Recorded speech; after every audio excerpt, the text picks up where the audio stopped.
गिबियावनो JSP advice 365 चेनेलनि गासै नायगिरि आरो साबस्क्राइबारफोरनिसिम आंनि गाहाम हामलायनायखौ दैथायहरनानै आं दिनै नोंथांमोननिसिम फिन मोनसे गोदान कन्टेन्ट आपडेट होनो नागिरदों। बे आपडेटआनो जाबाय आसाम सोरखारनि नखर आरो राजनिति बिफानाव साख्रि मावबाय थानाय थामहिनबा हम सेक्रेटारि बिथां शिलादित्य सेथियाया दिनै मंगलबार 2024 मायथाइनि 18 जुन खालि बिथाङा अबथिरा समावनो रुंसारि जालांबाय।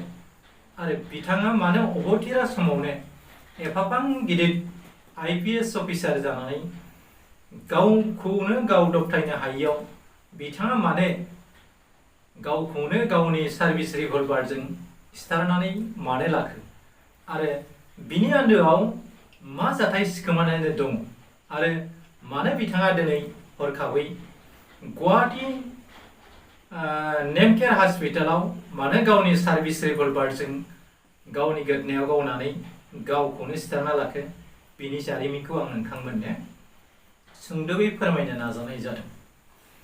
बिथां शिलादित्य सेथियाया हरखाबै जिउ बावनायनि गुबै जाहोनानो जाबाय बिथाङा जिउयै माहामै सासे रैरुब महरनि बिगोमा थामहिनबा आइजो जायनि महर मुस्रिखौ लिरगिरिफ्रा बाख्नायनानै लिरनो नांगोन। गन्थं जंजिर, खावलाय फावदुर, मेगन मोस्रां, खानाय रुम्बां, गुफुं बिखा, नायनो मोजां, बेफोरबायदि रैरुब महरनि बिगोमा सासे आइजोजों बिथाङा लाभग्रस्त जानानै खम समनि गेजेरावनो बिथाङा हाबा जादोंमोन। आरो हाबा जानानै बे आइजोजों जोबथा जिउसिम अननाय मोजां मोनलायनायखौ शेयार खालामनानै अराय सम गोजोनै गथ' गथायफोरखौ लानानै समायना मोनसे नखर दानायनि बिथांमोना गेदेर सिमां दंमोन। नाथाय आनान गसाइया साफ्रोमबो मानसिनि जि ड्रिम्स बे ड्रिम्सखौ थामहिनबा सिमांखौ थामहिनबा हास्थायनायखौ थामहिनबा थांखिफोरखौ जाफुंसार होआ। मानोना थांनाय जोनोमनि बुब्लियाव सासे मानसिया जायखौ थामहिनबा जाय बरादखौ हास्थायनानै बिनानै लाबोदों बेनो बे फिन जोनोमाव बेनिनो फिथाइ थायो। दा बेखौ नोजोर होनानैनो जों बुंनो नांगोन बिथां शिलादित्य सेथियाया हरखाबै जिउ फोजोबना लानायनि बेबो मोनसे खारिमिन। दा बे खारिमिननि आन्दोआव हाबखुमानानै दङ सासे महर गोसा आइजोखौ जुलि जानानै हरखाबै नागारनो गोनां जायोब्ला सासे मोजां मोनग्रा एबा सासे नंगुबै फिसायनि गोसो गोरबोआ माबादि गाबखांनाय फैयो आरो खम समनि गेजेराव मोनखानाय जिउनि सनाखौ नागारनो गोनां जायोब्ला माबादि दुखु खैफोदजों मेगन मोदैजों मानसिया हांमा सुरनानै जिउ खांनो गोनां जायो। बे हांमा सुरनानै जिउ खांनो गोनां जानायनिफ्राय जानथायाव थानो नागिरनायाबो जानो हागौ बिथां शिलादित्य सेथियानि गावखौ गावनि सार्भिस रिभल्भारजों गावखौ सिथारना लानायनिबो बेबो मोनसे बिजाथाय जानो हागौ। नाथाय मानसि महरै जोनोम जायोब्ला मानसिनि जिउआव गाबनाय मिनिनाय दुखु दाहा मेगन मोदैया थाखायो। मानोना जोंनि जिउआनो मोनसे नायजाब आरो बे बुहुम दरबारा मोनसे सायनासालि। बे सायनासालियाव सोरबा गाबदों, सोरबा मिनिदों, सोरबाया खौथि खौथि रां थाखा फैसा आरो दोहोनखौ दोलौखौ लानानै सोरबाया मिनि खुसियै रायजो जादों आरो सोरबाया बोथिसे ओंखाम एबा थाइसे रांनि थाखाय सोरबाया सिखाव खावनांदों, सोरबाया सोरखौबा सिथारनो गोनां जादों।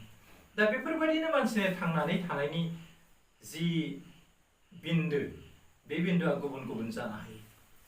आरो जिउआ ओरैबायदि बेसेन गोसा जिराद बे जिउखौ बाहायनो रोङाब्ला सासे सुबुङा माबादि जिउआव सातजाला जानानै थैनो गोनां जायो थामहिनबा होल लाइफआव माबोरै दुखु खस्थ' सहायनो गोनां जायो बेफोरबायदिबो जोंनि मोन्दांथिया फोरमायो। जों मिथिगौ जोंनि भारतबर्षआव गोबां सलन्थाइमाफ्राव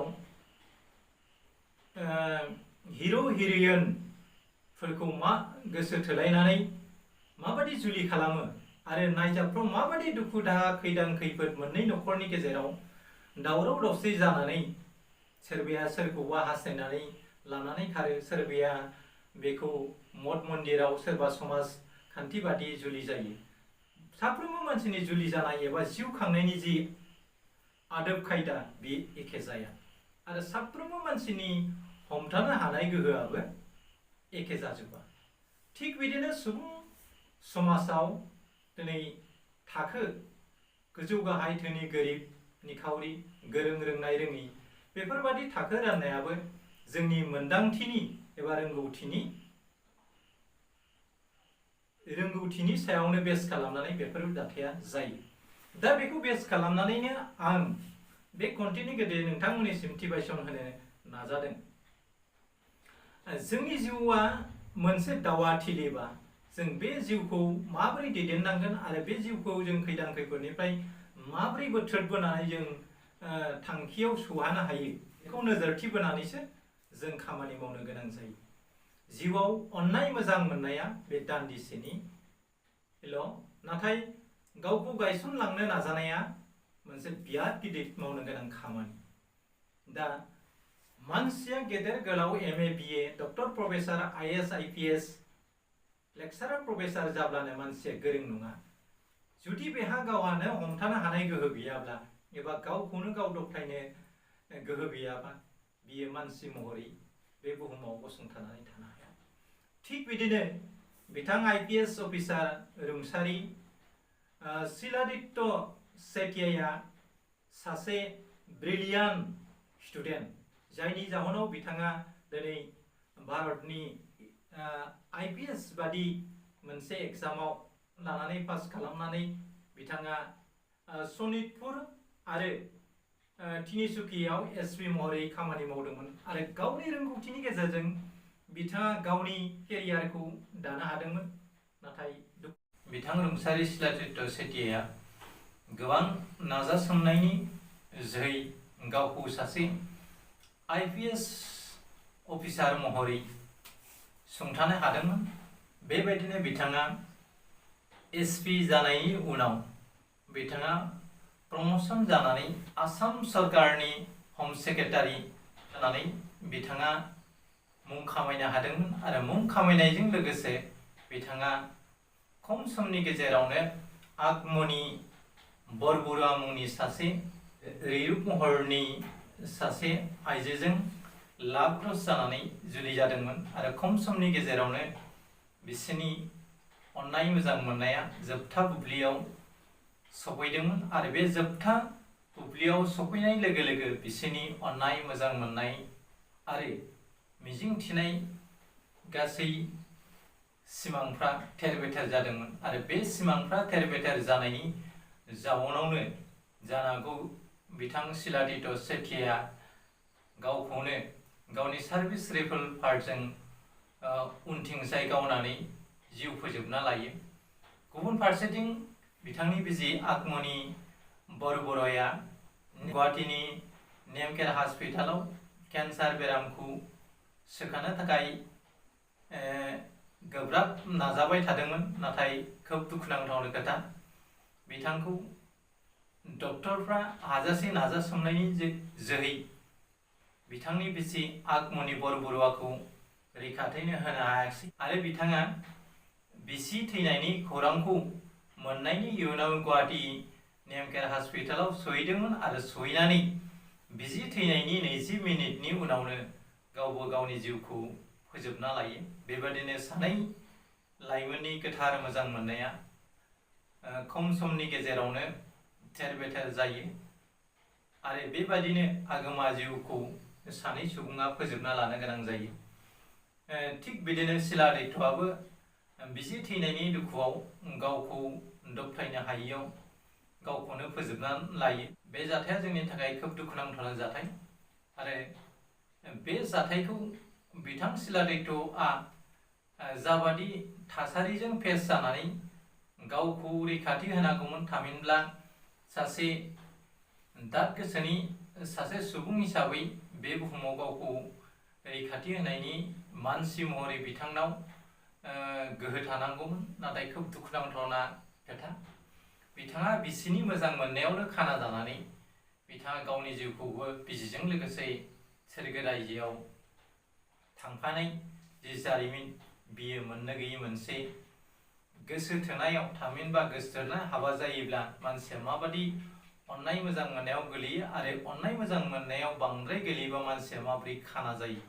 थिग बिदिनो शिलादित्य सेठीआबो बिसिनि अननायाव खाना जादोंमोन, जायनि जाउनाव बिथाङा बिसिखौ खोमाना लानांनायनि दुखुआव गावबो बिसिजों लोगोसे थैफानाय जाथाया खोब दुखुनांथावना आरो मोदै हुगारथावना जाथाय। बे जाथायानो जोंनि आसामाव जादोंमोन। जाहाथे फैगौ बुब्लियाव बेफोरबादि जाया आरो सोरबा सुबुङा सोरनिबा अननायाव बेफोरबादि थासारियाव गोग्लैयोब्ला गावखौ हमथानानै जों माबोरै बे रिमोनला बुहुमाव मानसि महरै गावखौ गायसनफिननो हायो, बेखौ नोजोरथि बोनानै जोंनि मानसिफ्रा खामानि मावनांगोन। मानोना थैनाय थांनाय, थामहिनबा जोनोम जुलि हाबा, बे मोनथामाव मानसिया आखाइ गैया होननानै बुंदों। थिग बिदिनो सोरनि जिउआ बबे समाव मा जायो बेखौ रावबो बुंनो हाया। बेनिखायनो थैनायजों मानसिया थैफानाया जोंनि मिथिंगायारि नेम गैया। बेनि थाखायनो सोरबाया सोरखौबा अनबानि, सोरबाया सोरखौबा बिनि थाखाय जिउ दान होनांगौनि खोथा गैया। गाव बे थासारिनिफ्राय गावखौ माबोरै बोखांना लाबोनो हायो बेखौ सोदांनायनिसो गोनांथि दं। आरो बेबादि लामाजों थांनो हायोब्लासो जों जोंनि जिउनि गुबै ओंथिखौ जों मोननो हायो। आं भिडिअखौ बांद्राय गोलाव खालामनो सानला, बेखिनियाव आं भिडिअखौ फोजोबनो नाजानाय जाबाय। मिजिंथियो जायफ्रा गोदान बिथांमोना आंनि CSP एडभाइस 360 चेनेलखौ साबस्क्राइब खालामना लागोन। लोगोसेयावनो साखाथियाव थानाय बेल आइकनखौ दाबायना ला, जाहाथे आंनि गोदान गोदान भिडिअनि आपडेटफ्रा नोंथांनि खाथियाव सहैनो हायो।